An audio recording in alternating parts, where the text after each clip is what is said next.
बिस्मिल्लाहिर्रहमानिर्रहीम अल्लाहुम्मा सल्ली अला सय्यिदिना मुहम्मदिन व आलि मुहम्मद। मैं हूं मन्नान अशरफ और आप देख रहे हैं आपका अपना यूट्यूब और फेसबुक चैनल। हुसैन नवाज़ का भी हाल ही में जो एक इंटरव्यू आया है, देखें ये ख़ानदान जो है ना, जो नवाज़ शरीफ साहब है, मरियम नवाज़ हैं, इसके अलावा हुसैन नवाज़ है या इनका छोटा भाई हसन नवाज़ है या शहबाज शरीफ साहब या हमजा शहबाज, ये आम बंदे को इंटरव्यू देते भी नहीं हैं। ये अपने ख़ास लोगों को इंटरव्यू देते हैं और ख़ास लोगों के इंटरव्यू में उन्हीं के सवालों के जवाब देते हैं जो पूरे प्लान्ड इंटरव्यू होता है। और उसके अंदर कोई बंदा अगर ये कहे कि जी मैं इंटरव्यू अपनी मर्ज़ी से कर लूँगा, सवाल अपनी मर्ज़ी से कर लूँगा, तो ये नामुमकिन होता है। सवाल वही होते हैं जो इन्हें पहले बताए जाते हैं या इनसे पूछे जाते हैं, तभी आप लोग सवाल कर सकते हैं। आप बेहतर समझ गए हैं कि ये सवाल कहाँ से आए होंगे और इसका जवाब क्यों दिया गया होगा। ये हुसैन नवाज़ का इंटरव्यू देखें, इसके अंदर और भी दो खबरें जो है वो भी मैं जिक्र करूँगा। एक तो राना सनाउल्लाह के ऊपर जो मनशियात केस जो ख़त्म हुए हैं, उसके बाद की बात गश्त है कि जिन मेजर जनरल साहब ने इनके ऊपर एक FIR एंटी नार्कोटिक्स के डिपार्टमेंट के जो थे हेड, उन्होंने जो इन पे कार्रवाई की और सारा कुछ किया, उनके ख़िलाफ़ कोर्ट मार्शल की जो बातें हैं वो बहुत, यानी कि इनकी तरफ से जो बयानात या इनकी तरफ से अपील या इनकी तरफ से हुकूमत की तरफ से, नून लीग की तरफ से जो उनके ख़िलाफ़ कोई भी कार्रवाई का मुतालबा है, बहरहाल वो भी ज़ोर पकड़ रहा है। तीसरा बड़ा अहम है कि इमरान खान साहब इस्टेब्लिश है, वो पार्लियामेंट में वापस आ रहे हैं। क्या आएंगे और क्यों आ रहे हैं, अचानक ये फैसला क्यों हुआ है? सबसे पहले हम हुसैन नवाज़ साहब का जो इंटरव्यू है उसके ऊपर थोड़ी सी बात कर लेते हैं कि उन्होंने अपने इंटरव्यू में कहा है कि सबसे पहले एक सवाल कि 73 का आइन 2022 के मुताबिक, यानी कि ये बिल्कुल ठीक नहीं है। आज 2022 है, 73 में आइन बना है, वो मुताबिकत नहीं रखता 2022 के, लिहाजा इसके अंदर तब्दीली होनी चाहिए, तब्दीली आनी चाहिए। और कैसे आनी चाहिए, क्या क्या तब्दीलियाँ आनी चाहिए? देखिए ये ख़ानदान जो है ना, इस टाइम ये हुक्मरान ख़ानदान अपने आप को बहुत ही बड़ा हुक्मरान समझता है। इनका ये हमेशा ये ख्वाहिश रही है, कई सालों से, कई दहाइयों से ये ख्वाहिश है कि बाप के बाद बेटा बादशाह, बेटे के बाद बेटा, बेटा दर बेटा, बेटा दर बेटा, यानी कि इन्हीं के ख़ानदान के अंदर बादशाहत रहनी चाहिए।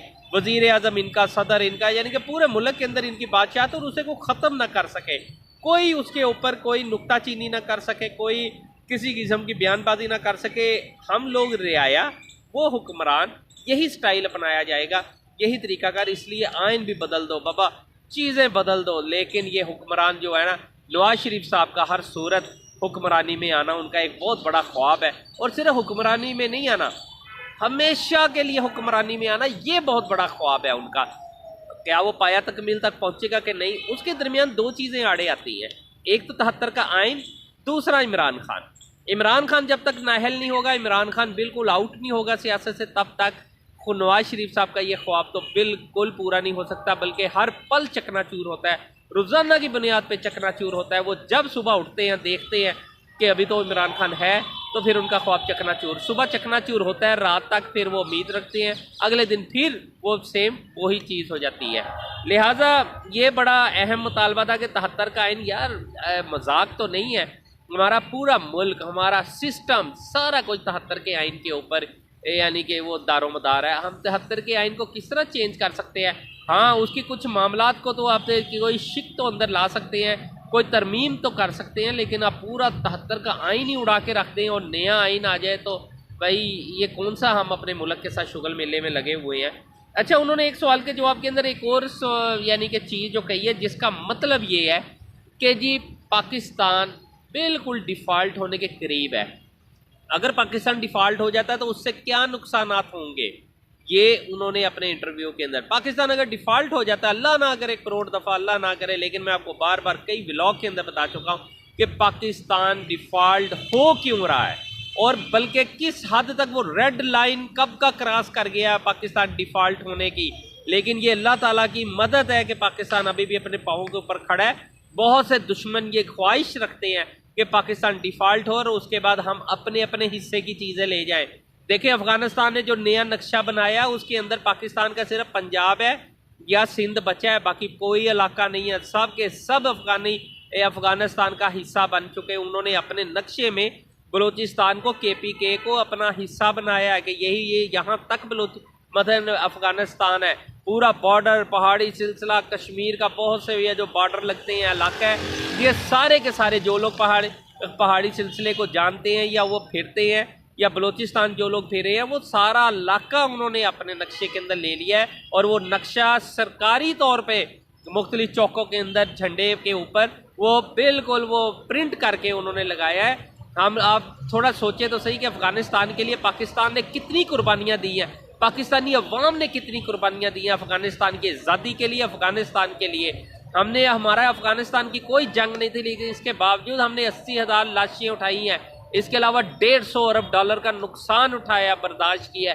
ये मुल्क कब का तरक्की याफ्ता बन जाता है, लेकिन हम अफ़गानिस्तान की मदद करते करते यानी कि हम लोग बर्बाद हो गए, लेकिन हमने अफ़गानिस्तान को तनहा किसी मौके के ऊपर नहीं छोड़ा। अफ़गानिस्तान से इंडिया को निकालने के लिए हमने कितने बड़े बड़े रिस्क लिए और फिर अपने नुकसानात किए, लेकिन आज अफ़गानिस्तान की फोर्सेस जो है वो देखें हमारे ऊपर फायरिंग कर रही है, हमारे बंदों को, पाकिस्तानियों को मार रही है। ये सरासर ज़्यादती है। और फिर अपना उनका झंडा वो पूरा नक्शा बना लेना, ये उससे भी बड़ी ज़्यादती है। खैर, अगर पाकिस्तान हो जाता है, डिफ़ॉल्ट हो जाता है, ये सोचने वाली बातें हैं कि उस टाइम क्या होगा। देखें ना, अल्लाह ना करे पाकिस्तान डिफ़ॉल्ट होता है तो उनके मुताबिक यानी कि हुसैन नवाज साहब अब आगे से जो अब कर रहे हैं कि जी अगर डिफ़ॉल्ट हो जाता फिर तो कश्मीर ये जो है ग्वादर की बंदेगा है, ये चाइना ले जाएगा, एटम बम अमेरिका ले जाएगा, कश्मीर इंडिया ले जाएगा।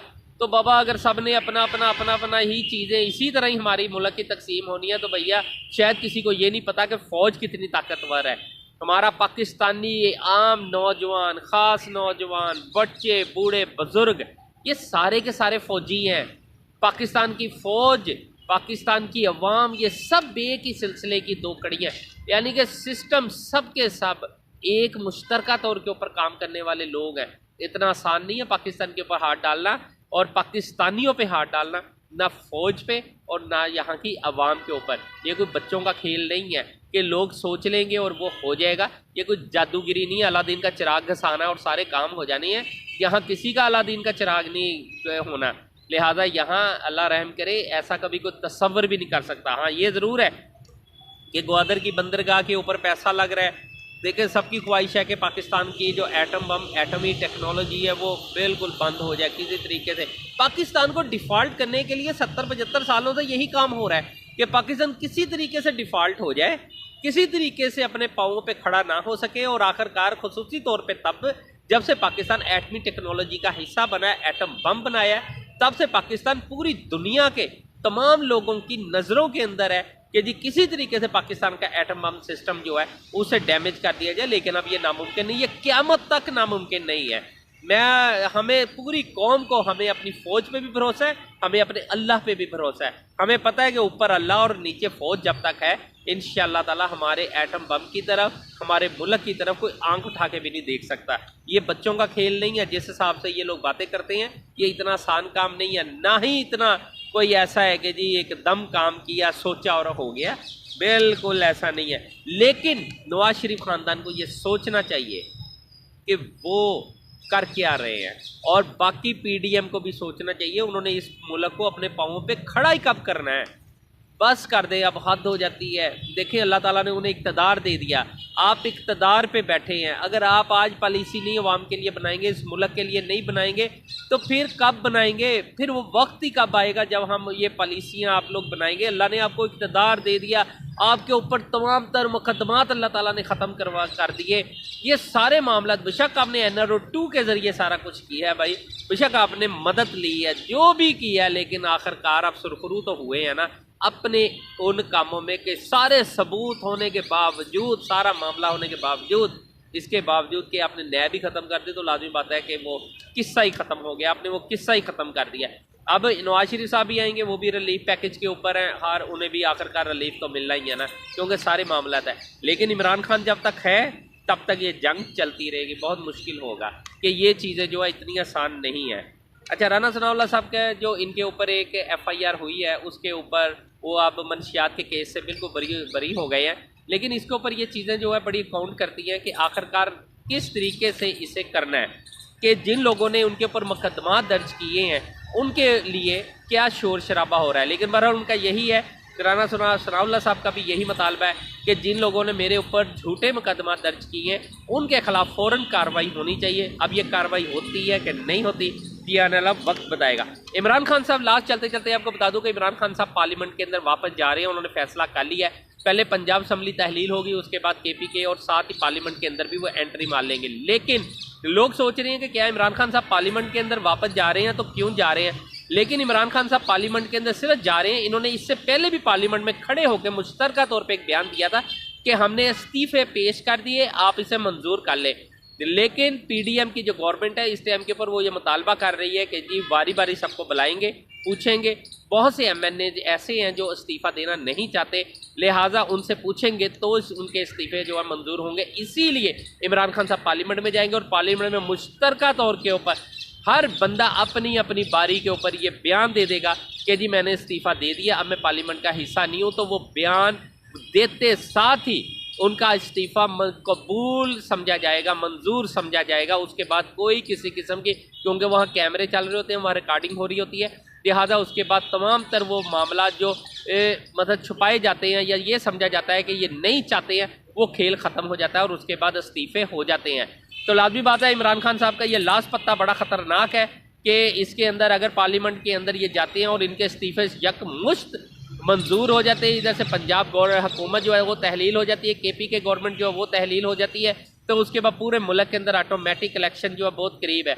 लेकिन एक बात चलते चलते आपको मैं बता दूं, जब तक इमरान खान की गवर्नमेंट है, जब तक इमरान खान है, मुमकिन नहीं है कि नवाज शरीफ साहब खुल के खेल सकें। नवाज शरीफ साहब तब भी खुल के खेल सकेंगे और पाकिस्तान आ सकेंगे और पाकिस्तान के अंदर अपने केसेस ख़त्म करा सकेंगे कि जब इमरान खान सियासत में नहीं होंगे। बनाना नेशन को इजाज़त दीजिए, अपने चैनल का बहुत ख्याल रखिएगा। अल्लाह हाफिज़।